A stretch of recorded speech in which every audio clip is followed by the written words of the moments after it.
பேசி ஆகணும். எதிர்கட்சியா இருக்கக்கூடிய ஆளுங்கட்சி கண்டரை கொடுத்து இது வரைக்கும் ரோடு போடாம காலதாமதம் பண்றாங்க. இன்னைக்கு நேரம்னா நம்ம மக்கள் எல்லாருமே வாழ்வாதாரத்துக்காக தான் போராடுறோம். 5 மணி எழுப்பிட்டியா?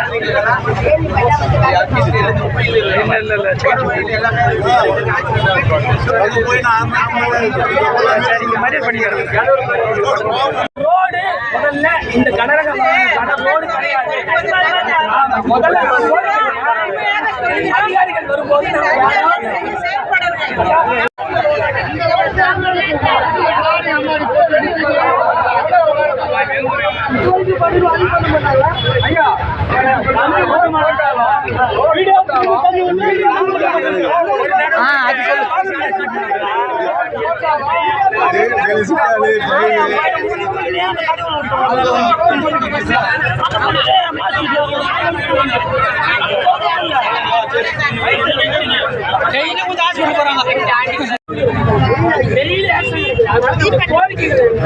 தெளிவான அதிகாரிகள் பேச போனா இந்த சாலையை எவ்வளவு நல்லா சீரமைச்சு கொடுப்பீங்க? ஃபர்ஸ்ட் கேள்வி, இந்த சாலையை ஏன் சீரமைச்சு காலதாமதமாச்சு?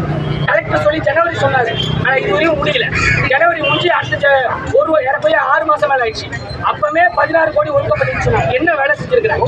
ஏன் அந்த ஒப்பந்ததாரர் ஏன் இவ்வளவு பெரிய கஷ்டமா செய்யறாரு? அப்படி ஒப்பந்ததாரர் தப்பு செஞ்சா ஒப்பந்ததாரர் மேல நடவடிக்கை எடுக்கணும். உடனே நடவடிக்கை எடுக்கணும். ஒப்பந்ததாரருடைய பிரச்சனை என்னன்னா கனரக வாகனங்கள் தான் இந்த பிரச்சனை அப்படின்னா கனரக வாகனங்களை முற்றிலுமாக இந்த சாலையில தடை செய்யணும்.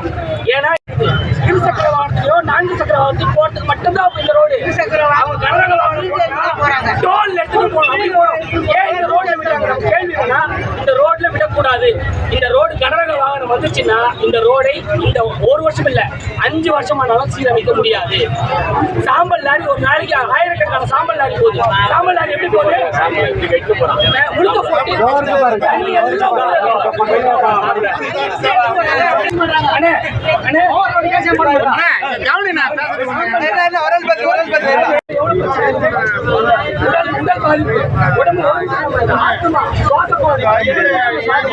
அதனால நம்ம அமைதியா எல்லாரும் கொஞ்ச நேரம் அமைதியா மௌனமா யாரும் எதுவும் பேச வேண்டாம்.